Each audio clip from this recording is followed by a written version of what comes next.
За хүний эрхийн үндэсний комиссоос Монгол Улсад хүний эрх хэрэгжлүүний байдлын талаарх 24 дугаар илтгэлийг одоо оруулж ирсэн 6 бүлэг асуудлуудыг нэлээд ултаас ууртай л дүгнэж цаашд улсын их хурлын засгийн газар болон төрийн бүх төвшөнд ямар арга хэмжээ авах ёстой вэ? Олон нийт болон хувийн хвшилтээр хэрхэн яаж ажиллах вэ гэдэг зүйлээ өгн тодорхойл бичигдсэн байна. Тэгээ хуучин бол хүний эрхийн үндэсний комиссийн тайлбар хувь зүйн байнгын ороон дээр хальт сонсчоод хажигддаг л үснийг улсын их хурлаар хилцдэг болсон. За энэ 3 дахь удаагийнхөө 2 дахь удаагийнх л байгаа.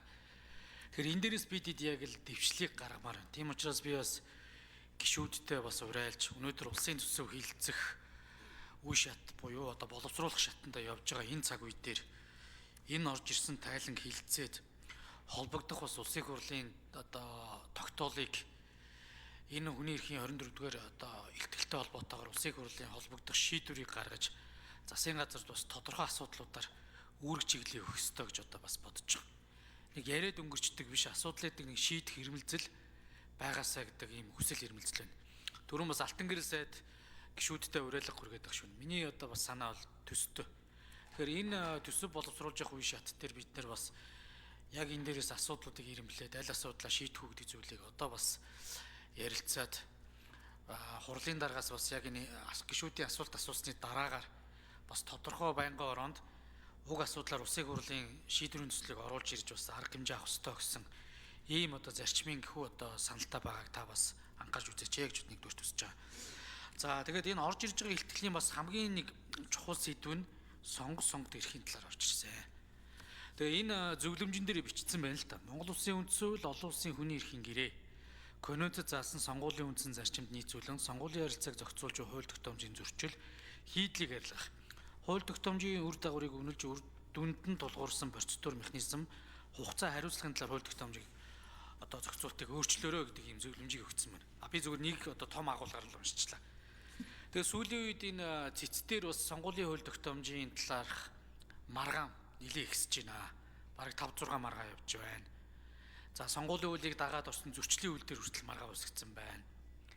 Ингээ бодохоор энэ 28 оноос буюу өмнө энэ сонгуулийн хууль тогтоомжийг боловсронгуй болох цаг үе нь энэ жилийн үед байна гэж харж байгаа.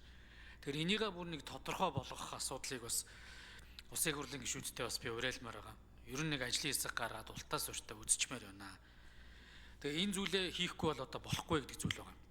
Хоёрдугаарт миний зүгээр энэ сэдвийн хүрээнд бас нэг эмзэглээд байгаа зүйл өгөхөр үндсэн хуулийн 21 дугаар зүйл дээр байгаа. 21-ийн 4 дээр ийм зүйл байгаа л да. Улсын их хурлын сонгуулийн журмыг хуулиар тогтооно. Улсын их хурлын ээлжид сонгуул явуулахын өмнө 1 жилийн дотор улсын их хурлын сонгуулийн тухай хууль батлах, түүнд нэмэлт өөрчлөлт оруулахыг хориглоно гэсэн.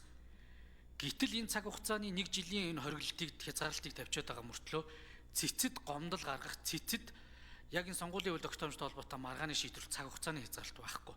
Сонгуулийн жил эхэлсэн ч бай жил сонгуул болох тэр жилдээ багтааж ямар ч маргааныг шийдэж болно.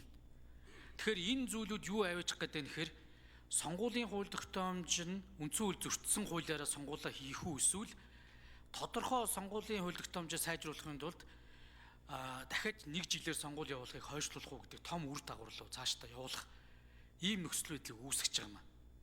Тэгэхээр энэ 19 оны өөрчлөлтийн үр дагаврыг цаашаа дэврэхээс өмнө бид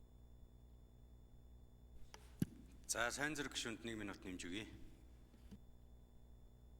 Үр дагаврыг улам томорхоос өмнө магадгүй энэ үндсэн хууль зөрчил сонгуулийн хууль тогтоомжоор сонгуулаа явуулах юм бол энэ ард нийт чинь гудамжиндаа гарна.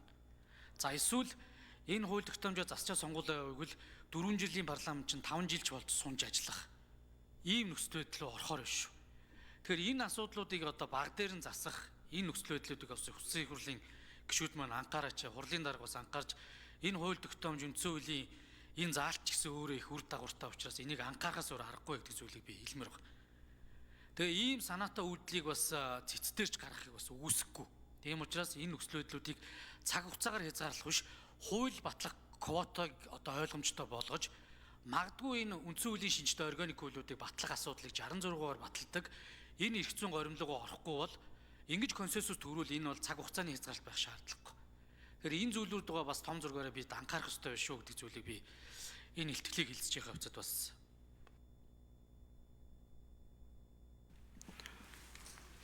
За Отхон шарын Бат найрамдлаг шүү.